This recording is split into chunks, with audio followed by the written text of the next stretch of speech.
Crônicas do Amanhecer. Por Feijão Centro Espírita Allan Kardec de Balneário Gaivota. 13 de agosto de 2019.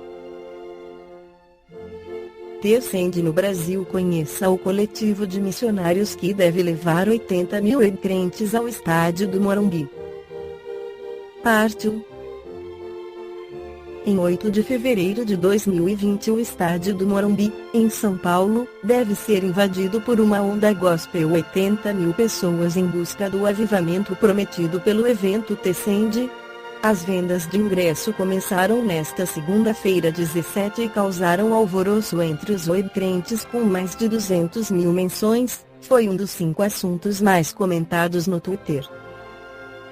É no estádio, tem ingresso e atrações, mas não é um show. E nem um culto tradicional. Descende é um movimento missionário, reúne missionários internacionais e líderes de diferentes organizações evangélicas de várias igrejas. Viaja ao mundo se apresentado em grandes estádios, com palestras, pregações, músicas e orações. Tem a missão de incentivar os crentes a levarem a palavra de Deus para não evangélicos. Em resumo, é quase um workshop motivacional para a formação de missionários. No Brasil, ele durará 12 horas, das 10 horas às 22 horas e tem ingressos de R$ 29,00 a R$ 49,00. Quem organiza a ideia do Descende foi plantada em 2016. No estádio Los Angeles Memorial Coliseum, durante o encontro azulzanal, o pregador fez um chamado para os presentes: tirem seus sapatos e levantem para o céu se estiverem dispostos a ir a qualquer lugar do mundo por Jesus. Foram 70 mil pares de sapato no ar.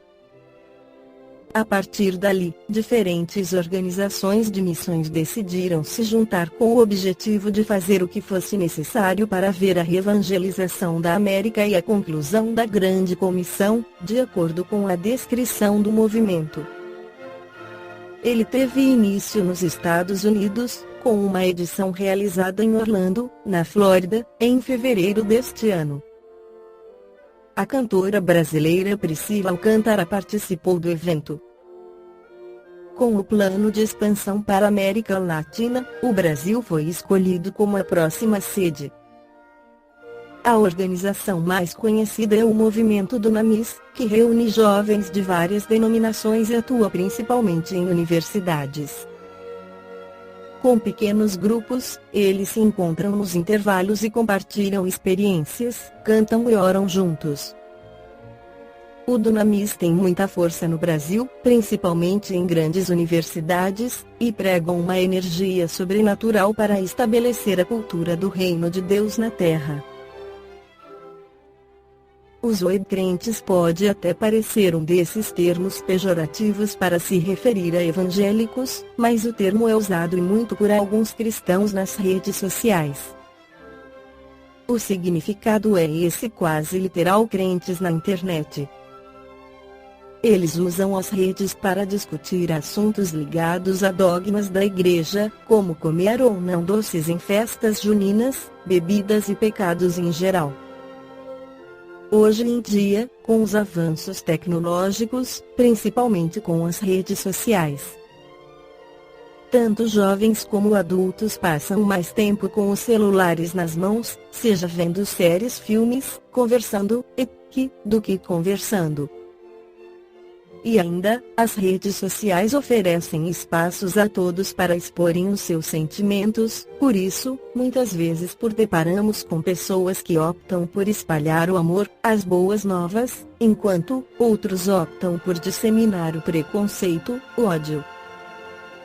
Carlos Abranches escreve para a revista Reformador de maio de 2012. Carlos Abranches: você pode não querer ter uma página no Facebook, Instagram ou em qualquer outro site de relacionamento que compõe a chamada rede social na internet, mas certamente não poderá fechar os olhos à influência dessa forma de relacionamento, que cada vez mais tem ocupado as atenções, interesses e emoções de grande parcela da humanidade, sobretudo da juventude. A questão que brota desse cenário é o que interessa a nós outros, que procuramos incorporar à vida a grandeza do olhar espírita. Estamos, possivelmente, diante de uma circunstância desafiadora e inusitada para o ser humano, já que as redes sociais revelam, de forma contundente, os desafios e as fragilidades do complexo processo de comunicação entre os seres humanos. Quem refletiu de maneira clara e profunda sobre a questão foi o pensador francês Dominique Volton, que realizou palestras no Brasil no fim de 2010, e na ocasião deu entrevista à Folha UOL publicada no dia 10 de novembro de 2010. Atento ao percurso dessa forma de comunicação pelos labirintos das necessidades humanas, Volton alertou para um risco vital, o de estarmos mergulhados numa solidão interativa, própria de um modelo de comunidade proposto pela internet. Para ele, a rede mundial de computadores não serve para a constituição da democracia. Em sua opinião, ela só funciona para formar comunidades em que todos partilham interesses comuns e não sociedades, onde é preciso aprender a conviver com as diferenças. Com a autoridade de ser sociólogo da comunicação e diretor do Centro Nacional de Pesquisa Científica de Paris, ele acredita que, depois das questões voltadas à problemática do meio ambiente, a comunicação será a grande questão do século XXI. Reuni neste texto alguns dos tópicos destacados da entrevista dada por Volton ao site.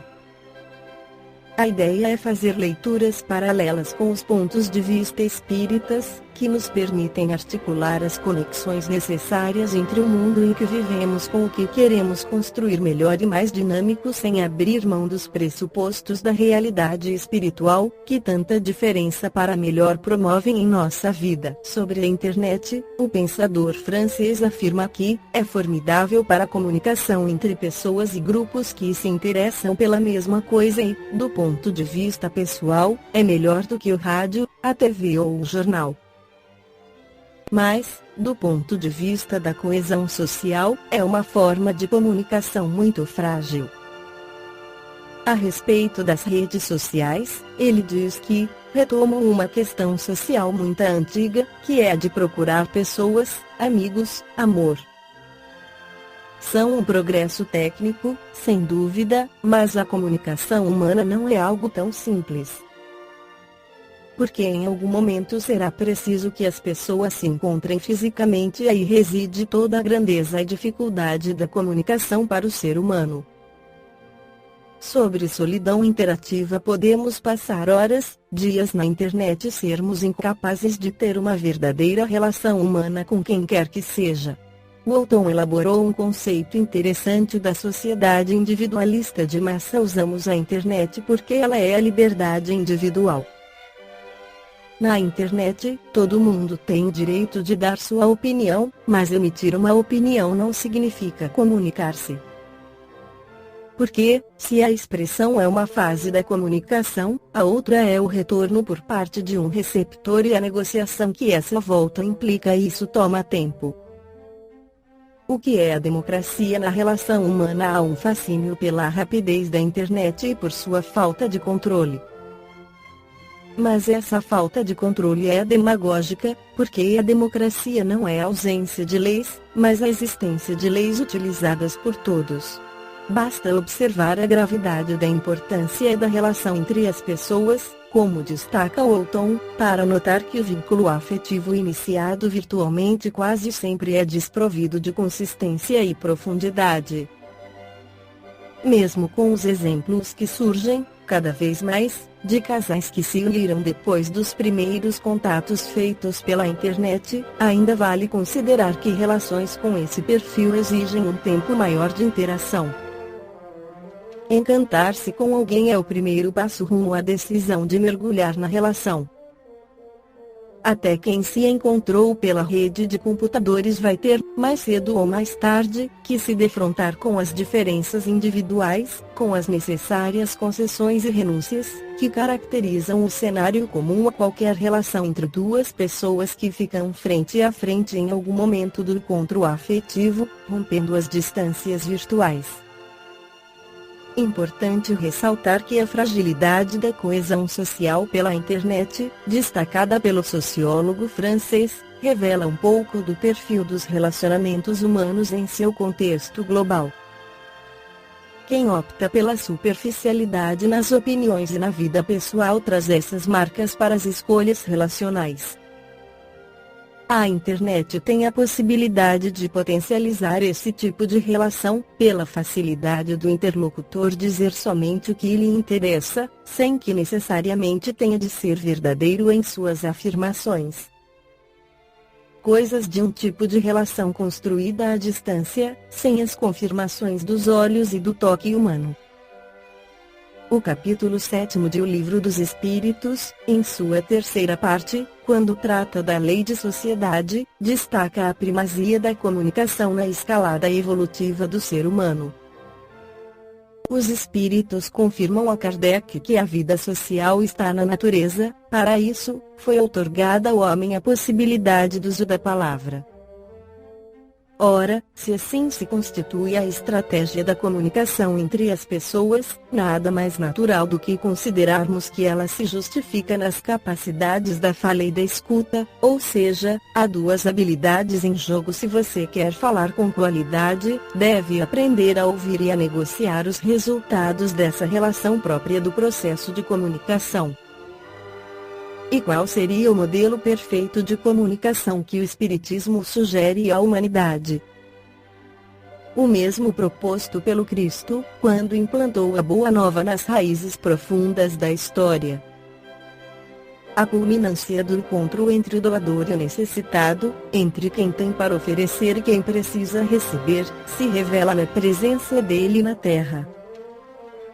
Emmanuel defende essa opinião, ao afirmar que a maior mensagem descida dos céus à Terra, para dignificar a vida e iluminar o coração, surgiu das palavras inesquecíveis de Jesus, que procurava o povo, e do povo, que procurava Jesus. Se as redes sociais retratam o momento atual das relações, recordar a importância da convivência entre as pessoas, como estímulo definitivo para evitar que os contatos virtuais substituam os reais, que exigem a coragem essencial de olhar uns nos olhos dos outros, sem fugir dos ajustes que a vida impõe, quando está em jogo a reconciliação, o reencontro, a ressignificação do que é crescer junto com alguém, rumo a novos cenários do relacionamento humano. Eis a essência da comunicação ideal: um ser se procurando para suprir as exigências da evolução inevitável, utilizando a palavra e as múltiplas expressões de afeto como ferramentas de impulso para novos degraus de ascensão. Esta foi a crônica do amanhecer de 13 de agosto de 2019. Por Feijão Centro Espírita Allan Kardec de Balneário Gaivota. Que a paz esteja com todos.